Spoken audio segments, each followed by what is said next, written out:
नमस्कार दोस्तों, मेरा नाम है प्रवीण और आप देख रहे हैं पाविका फ्लूइड से इस चैनल को एक बार फिर से। तो आज मैं लेकर आपके लिए बहुत ही important topic again from the strength of material. जैसा कि आप देख रहे हैं, जो आज का टॉपिक है that is again try axial stress problems. जो आज का टाइप है दैट इज टाइप 3। इससे पहले हमने टाइप 1 और टाइप 2 किए थे, जो अलग अलग टाइप के क्वेश्चन थे। तो आज कुछ अलग ही टाइप का, यानी कि कुछ अलग ही क्वेश्चन में एज ए टाइप 3 लेके आया हूं। बट आगे बढ़ने से पहले अगर आपने मेरा चैनल सब्सक्राइब नहीं किया तो प्लीज ये आपसे बहुत बड़ी सी रिक्वेस्ट कि आप मेरा चैनल सब्सक्राइब कीजिए, लाइक एंड शेयर करना मत भूलिएगा, ताकि मैं ऐसे ही एजुकेशनल वीडियोस आपके लिए हमेशा और पल लेके आता रहूं।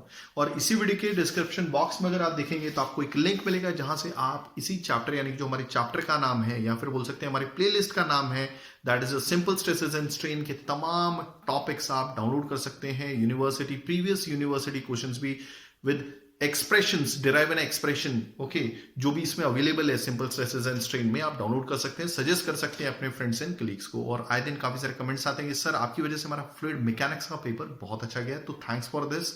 आपके सपोर्ट की वजह से है कि जो मैं सारे वीडियोस आपके लिए लेके आ रहा हूं, ठीक है। और दूसरा जो सब्जेक्ट हमने आपके लिए कवर किया दैट इज योर क्या बोलते हैं मैकेनिकल इंजीनियरिंग का सब्जेक्ट है, दैट इज फ्लूइड मशीनरी है, फ्लूइड मशीन्स करके। क्योंकि डे टू डे आपके सब्जेक्ट के नाम चेंज हो रहे हैं, सिलेबस चेंज हो रहा है, तो मैं ये भी कहना चाहूंगा कि वो भी हमने पूरा with all solve means papers, numericals सब कुछ सॉल्व किया, आप उसको भी देख सकते हैं, ठीक है। और फ्लूइड मैकेनिक्स तो आपको मालूम है कि सिविल इंजीनियरिंग, केमिकल और मैकेनिकल इंजीनियरिंग में कॉमन सब्जेक्ट ही है। फ्लूइड मैकेनिक्स 2 भी है, जो सिविल इंजीनियरिंग में काफी डीपली हमने ओपन चैनल फ्लो के बारे में बताया, तो आप देख सकते हैं। हाँ, छोटी सी रिक्वेस्ट हमारी साइड से ये थी कि अगर आपको लगता है कि हमारी वजह से आपको कुछ बेनिफिट हुआ है, आपके अच्छे मार्क्स है, तो प्लीज डोनेट कीजिएगा। क्योंकि आपको लगता है कि सारे वीडियोस बनाने में बहुत मेहनत लगती है, हर दिन एक वीडियो बना के लेकर आना ही पड़ता है हमें, तो हमें कुछ इतना ज्यादा फायदा नहीं होता, इनकम नहीं होती। तो प्लीज अगर आप डोनेट करेंगे तो it will be help for us, ठीक है। तो उसका भी लिंक डिस्क्रिप्शन बॉक्स में दे दिया गया। तो चलिए इस क्वेश्चन को करते हैं सॉल्व, साथ में लिखेंगे गिवन डेटा और बनाएंगे हम क्या बोलते हैं हमारा डायग्राम भी। क्योंकि आपको मालूम है कि कोई भी क्वेश्चन के लिए अगर आप गिवन डेटा लिखते हैं एटलीस्ट और डायग्राम बनाते हैं, तो एटलीस्ट वहां पे श्योरिटी हो जाती है कि हमको मीन्स हमें 1 मार्क्स तो मिलेगा ही मिलेगा, ओके। और हम यहाँ पे कुछ बेसिक चीजें भी देखेंगे, ठीक है। 1 बाय 1 स्टेप मीन्स हम सॉल्व करेंगे और इस क्वेश्चन को हम अपनी नेटिव लैंग्वेज हिंदी में समझेंगे, ठीक है। Type 3 triaxial stress problems, okay. A steel bar 175 mm long in 50 mm into 50 mm in a cross section area भी लगा सकते हैं आप अपने से, in a cross section area transmit an axial pull up 70 kilo newton, okay. तो इसका ये एक रेक्टेंगुलर बार समझ लीजिए, ठीक है। एक स्टील बार है, कुछ इस तरह से दिख रहा है ये, ओके। मैं यहां पे डायग्राम बना रहा हूं, ओके। ये कुछ इस तरह से आपको दिखेगा, थोड़ा सा इसको और कर देता हूं, विड्थ बढ़ा देता हूं, ठीक है, ओके। कुछ इस तरह से, ओके, ये हो गया, ठीक है। तो इसकी जो लंबाई है means that one, this is your कितनी दी हुई, दिस इज 175 mm, ओके। ये वाली लंबाई हो गया, ठीक है। This is your x. एक काम करता हूं, यहां पे मैं एक्स वाई जेड एक्सिस भी बनाता हूं ताकि आपको क्लियर हो। This is X, this is Y, this is your Z direction, हो गया clear, okay. 50 mm into 50 mm, तो that is your length breadth height. तो ये ब्रेड्थ हो गई हमारी दिस वन, तो ये हो गई 50 mm, हो गया क्लियर। यूनिट लिख देता हूं, ओके। और हाइट जो हो गई, ये वाली हाइट हो गई, ये भी 50 mm ही है, मीन्स कौन सी, ये वाली, ठीक है। वाई डायरेक्शन में ये हो गई लेंथ एक्स डायरेक्शन में, वाई डायरेक्शन में हाइट है, जेड डायरेक्शन में हमारी विड्थ है, ठीक है, ओके। अब ये ट्रांसमिट कर रहा है axial pull of 70 kilo newton. इसका मतलब जस्ट इतना ही है। देखिए ये जो क्रॉस सेक्शन एरिया है ना, मैं एक अलग कलर से आपको बताने की कोशिश कर रहा हूं। ये जो क्रॉस सेक्शन एरिया बता रहा है 50 mm into 50 mm, ये क्रॉस सेक्शन एरिया वो ये वाला एरिया, ठीक है, ये वाला, ठीक है, ओके। हो गया क्लियर, चलिए, ओके। ये ट्रांसमिट कर रहा है axial pull of 70 kilo newton, या फिर इसको ऐसा भी समझा जा सकता है कि इसको एक्सियल डायरेक्शन से 70 किलो न्यूटन के फोर्स से सब्जेक्ट कर दिया गया, ठीक है। तो इसको सब्जेक्ट किया गया है कितने, 70 किलो न्यूटन के फोर्स से। तो यहां पर भी तो दैट मींस एक्स डायरेक्शन आपकी लॉन्जिट्यूडनल एक्सिस को भी बोलते हैं, एक्स एक्सिस को भी बोलते हैं, या फिर एक्सियल डायरेक्शन भी बोलते हैं, क्योंकि इसकी खुद की एक्सिस भी एक्स डायरेक्शन में है, ठीक है। This is a 70 kilo Newton force, okay. अब क्या बोल रहा है, इफ द स्ट्रेन, देखिए ये क्वेश्चन एकदम ही नया टाइप का है, क्योंकि ये क्वेश्चन थोड़ा अलग है। अब क्या हो रहा है कि इफ द स्ट्रेन, अब आप बोलोगे कि सर इसमें तो एक ही फोर्स एक्ट कर रही है, बाकी दो फोर्स कहां पर है, वाई और जेड डायरेक्शन में, क्योंकि ये ट्राइएक्सियल स्ट्रेस प्रॉब्लम्स है ना, यानी कि एक रेक्टेंगुलर बार जिसे सब्जेक्ट किया गया है 3 डायरेक्शन से स्ट्रेस, या फिर बोल सकते हैं फोर्स। तो अब पढ़ते हैं आगे क्वेश्चन क्या बोल रहा है, if the strains in the, okay, लगभग हमने देखिए डेटा जो गिवन डेटा दिया जाना चाहिए वो हमने यहीं पर लिख दिया। काम करता हूँ, यहां भी लिख देता हूँ, length is equal to 175 mm, ठीक है। Breadth is again your 50 mm, okay, then your height h is equal to is again a 50 mm, ठीक है। if the strains in the lateral direction are to be totally prevented, determine the uniform pull to be applied in the two lateral direction, mu is equal to 0.28, ये दिया हुआ है poisons ratio. mu क्या होता है? Poisons ratio होता है 0.28। मैंने काफी डीपली डिस्कस किया पॉइजन्स रेशियो के बारे में, क्योंकि हर एक लैटरल स्ट्रेन को मींस लीनियर स्ट्रेन होता है, यानी कि लीनियर स्ट्रेन को लैटरल स्ट्रेन होता है। Linear strain means change in क्या बोलते हैं अपने change in original length, change in length upon original length, ठीक है। एक तरह से बोलते हैं कि अगर एक एक्स डायरेक्शन में लंबाई में चेंज आ रहा है तो वाई और जेड डायरेक्शन में, यानी कि जो लैटरल डायरेक्शंस होती हैं, एक्स को देखिए, एक्स एक लीनियर डायरेक्शन है, ठीक है, तो उसको लग के जो वाई और जेड है वो लैटरल डायरेक्शन है। अगर इसमें चेंज आएगा, इसमें लंबाई में चेंज आएगा, यानी कि बढ़ेगी लंबाई, तो वाई और जेड डायरेक्शन में आपकी लंबाई घटेगी, तो वो होती है वाई और जेड आपकी जो होती है वो लैटरल डायरेक्शंस होती हैं। अब यहां पे साफ साफ बताया गया है कि जो स्ट्रेन है लैटरल डायरेक्शन में, देखिए एक्स डायरेक्शन में अगर पुल लगाया जा रहा है तो डेफिनेटली एक्स डायरेक्शन तो आपकी ये हो गई ना, ये वाली, ओके, तो वो चीजें लंबी होंगी, ठीक है, इलोंगेट होंगी, बट वाई डायरेक्शन और जेड डायरेक्शन तो सिकुड़ेंगी ना। देखो ये जो 175 mm है ये बढ़ के 180 mm हो जाएगी, बट ये जो 50 mm है आपकी मींस वाई डायरेक्शन में और ये जेड डायरेक्शन में, ये 50 mm घट के 30 हो जाएगी, ये भी 30 हो जाएगी। तो यही बोल रहे हैं कि अगर एक्जेक्ट डायरेक्शन में पुल लगाया जा रहा है, यानी कि खींचा जा रहा है इसको, तो आप, तो ये तो क्लियर हो गया, ओके। तो एक्स डायरेक्शन में खींचा जा रहा है, तो एक्स डायरेक्शन को लग के जो वाई डायरेक्शन और जेड डायरेक्शन है वो वाई और जेड डायरेक्शन कहलाती है लैटरल डायरेक्शन, और उस डायरेक्शन में पैदा होने वाला जो स्ट्रेन होता है वो होता है लैटरल स्ट्रेन। तो एक्स डायरेक्शन में लीनियर स्ट्रेन, वाई डायरेक्शन में लैटरल स्ट्रेन, जेड डायरेक्शन में भी लैटरल स्ट्रेन। तो आपको मालूम है कि अगर एक्स डायरेक्शन में कोई चीज खींचेगी तो वाई डायरेक्शन में वो चीज कम होगी, जेड डायरेक्शन में भी कम होगी। तो बोल रहा है कि अगर जो स्ट्रेन है लैटरल डायरेक्शन में, कौन सा, यानी कि वाई और जेड डायरेक्शन में, अगर उसको एकदम रोक दिया जाए, मतलब कुछ ऐसा करो कि वाई डायरेक्शन में जो सिकुड़ना होगा, जो कॉन्ट्रैक्शन होगा वो ना हो, ना ही जेड डायरेक्शन में हो, तो हमें क्या करना पड़ेगा, हमें उल्टे डायरेक्शन में फोर्स लगानी पड़ेगी। आ गई ना समझ में? एफ वाई डायरेक्शन में भी लगानी पड़ेगी। तो ये हो गया हमारा क्वेश्चन, कैसे बदल गया, ट्राई एक्सेल स्ट्रेस प्रॉब्लम में आ गया। ये हो गया एफ वाई डायरेक्शन में कितनी फोर्स लगानी पड़ेगी, वही जेड डायरेक्शन में कितनी फोर्स लगानी पड़ेगी वो भी हमें डिटरमाइन करना है, that is FZ, so that means this is also FZ। तो हमें FY और FZ फाइंड आउट करनी है, यानी कि कितना यूनिफॉर्म पुल लगाना पड़ेगा ताकि लैटरल डायरेक्शन में, ताकि जो Y डायरेक्शन में कॉन्ट्रैक्शन था और Z डायरेक्शन में कॉन्ट्रैक्शन था वो टोटली निल हो जाए। क्लियर हो गया ये? तो आई होप आपको चीजें समझ में आ गई होगी। दैट मीन्स हमें क्या फाइंड आउट करना है, that means we have to find out FY, okay, question mark यहां पे लिख देता हूं, यहां पे लिख देता हूं 6 FZ इज इक्वल, इसी वजह से ये बहुत जबरदस्त है question, okay, question mark video को लिख रहा हूं,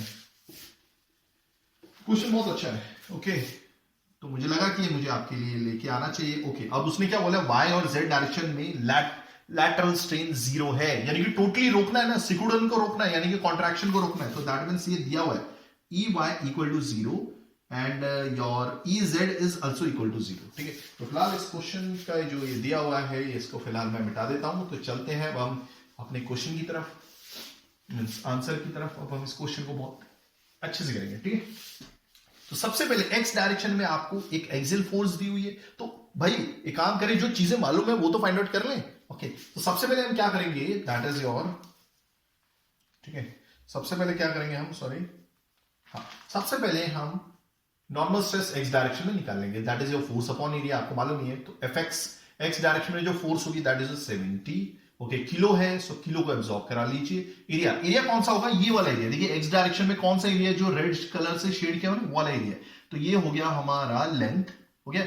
ये वाली 50 mm थी, ये भी तो 50 mm ही होगी, ओके। तो ये हो गई लेंथ इंटू ब्रेड्थ, ये रेक्टेंगल के जैसा एरिया दिख रहा है ना आपको, तो रेक्टेंगल का एरिया क्या होता है, लेंथ इंटू ब्रेड्थ या लेंथ इंटू हाइट बोल लीजिए। ये लेंथ और ये हाइट, तो 50 इंटू 50, ठीक है। तो 50 इंटू 50, तो ये कितना हो जाएगा, this is coming out to be कितना है, 28 न्यूटन पर mm स्क्वायर, ओके। यूनिट देख लीजिए, 70 किलो को हमने एब्जॉर्ब करा लिया था, ठीक है, न्यूटन बचा और metre means mm into mm square हो गया। तो यहां पर लिख लेता हूं therefore sigma x is equal to, अभी हम दो और अलग अलग टाइप के न्यूमेरिकल करेंगे इसी से रिलेटेड, फिर मैं देखूंगा कोई थ्योरी क्वेश्चन तो हमारा नहीं रह गया जो थ्योरी कुछ करवानी रह गई होगी, ठीक है, हो गया क्लियर, ओके। चलिए अब हमें क्या दिया हुआ है, इसको मिटा देता हूं, हमें दिया हुआ है कि y डायरेक्शन और z डायरेक्शन में आपका कोई भी चेंज नहीं आ रहा है। वैसे आपको मालूम होगा कि जो ओवरऑल टेंसाइल लीनियर स्ट्रेन होता है, यानी कि x डायरेक्शन में जो भी रिजल्टेंट स्ट्रेन होता है या फिर ओवरऑल स्ट्रेन होता है, वो हम कैसे लिखेंगे, दैट इज योर, ओके, हमें मालूम है कि x डायरेक्शन में तो चेंज आने वाला है भाई, ओके, तो हमें z डायरेक्शन और y डायरेक्शन में जीरो आने देना है। फिलहाल हम जो ओवरऑल स्ट्रेन y डायरेक्शन में देखते हैं उसका फॉर्मूला क्या होता है, that is your sigma y upon capital E। ये है हमारा normal stress in y direction and किस वजह से, Fy फोर्स की वजह से। E क्या है, modulus of elasticity minus mu sigma x upon E minus mu your sigma z upon E। अब आपको मालूम है Ey क्या हो गया, वो तो जीरो हो गया क्योंकि हमें लैटरल y डायरेक्शन में कोई भी चेंज नहीं चाहिए, इसी वजह से तो हमें एक उल्टी फोर्स लगा रहे हैं यहाँ पे, ठीक है, ये तो जीरो कर दिया, so therefore zero is equal to, okay, अगर मैं E को सबसे कॉमन निकाल लूं तो E कॉमन निकालूंगा तो कुछ इस तरह से दिखेगा, minus mu sigma x minus mu sigma z, okay, तो ये 1 अपॉन E कॉमन निकाला, ओके, और ये इससे मल्टीप्लाई हुआ तो ये जीरो हो जाएगा, देयरफॉर ये पूरी इक्वेशन इसमें ऐसे रिड्यूस हो जाएगी, ठीक है, म्यू सिग्मा z, ओके। अब आप थोड़ा सा सॉरी सिग्मा y की वैल्यू नहीं मालूम, माइनस सॉरी म्यू की वैल्यू कितनी दी हुई है, दैट इज योर 0.28, ठीक है, इनटू सिग्मा x की वैल्यू हमने निकाली है, that is your 28 minus mu 0.28, okay, into sigma z की वैल्यू नहीं मालूम है, ओके। अगर हम इसको अच्छे से सॉल्व करेंगे so equation will be sigma y minus 0.28 sigma z, ठीक है, ओके, ये हो गया, ये माइनस का साइन है, ये लिख लिया और इसको हम लेफ्ट हैंड साइड में भेज देते हैं, so this is coming out to be, कितना आ रहा है, ये आ रहा है 7.84, ये हो गई इक्वेशन 1, हो गया क्लियर, ओके। अब वैसे ही मैं क्या करूंगा, z डायरेक्शन में भी एक इक्वेशन निकाल देता हूं, ठीक है, ओके, तो ये हो गई हमारी एक इक्वेशन, यहां पर आ गई है पहली इक्वेशन, ओके, चलो अब मैं वैसे ही z डायरेक्शन में भी हमें मालूम है कि हमने एक फोर्स लगा दी है जो इसको खींच रही है, तो दैट मींस कॉन्ट्रैक्शन नहीं आएगा ना भाई, तो कॉन्ट्रैक्शन नहीं आएगा तो z डायरेक्शन में जो ओवरऑल रिजल्टेंट स्ट्रेन होती है, ओवरऑल या बोल लीजिए या रिजल्टेंट स्ट्रेन बोल लीजिए, वो क्या होगा, सिग्मा नहीं सॉरी ये आएगा ना यहाँ पे,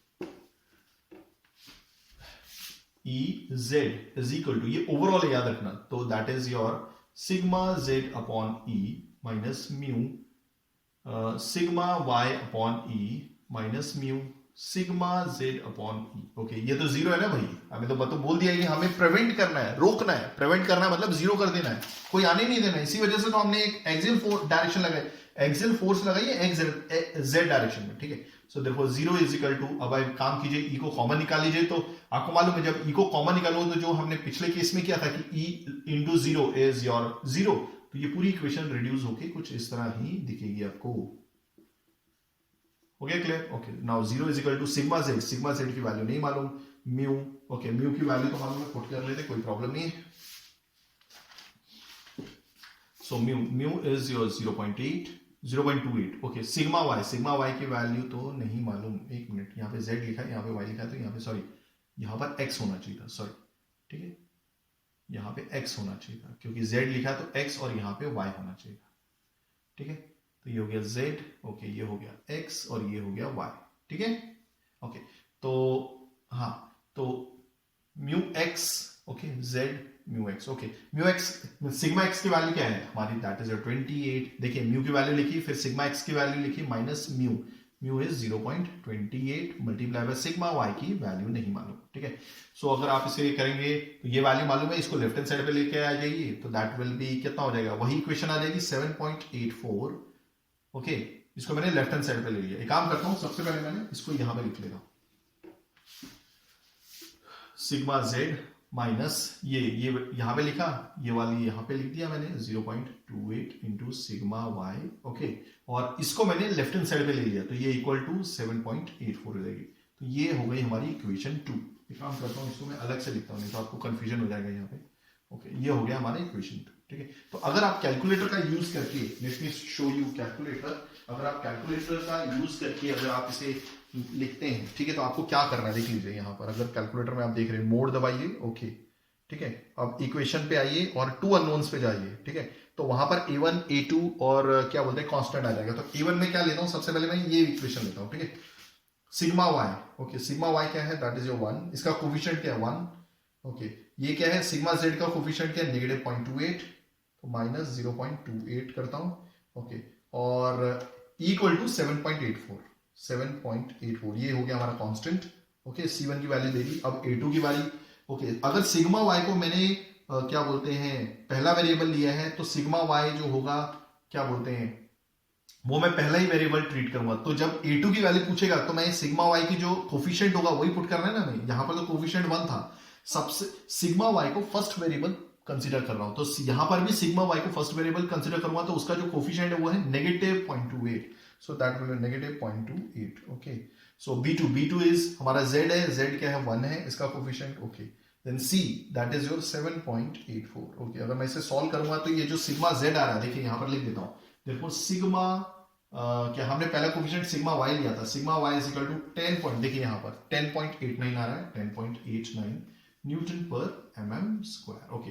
अब यहां पर वापस दबाता हूं, y इज इक्वल टू आ रहा है, यानी कि सिग्मा z था वो, तो उसकी वैल्यू भी सेम ही आ रही है, दैट इज योर 10.89 न्यूटन पर mm²। तो ये हो गया आपका स्ट्रेस की वैल्यू, ओके।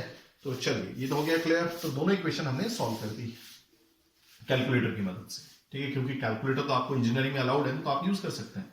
वहां पे कैलकुलेशन थोड़ी ना करनी है आपने, साइमल्टेनियसली लीनियर इक्वेशन हमें मिल गई है इन 2 वेरिएबल, ठीक है।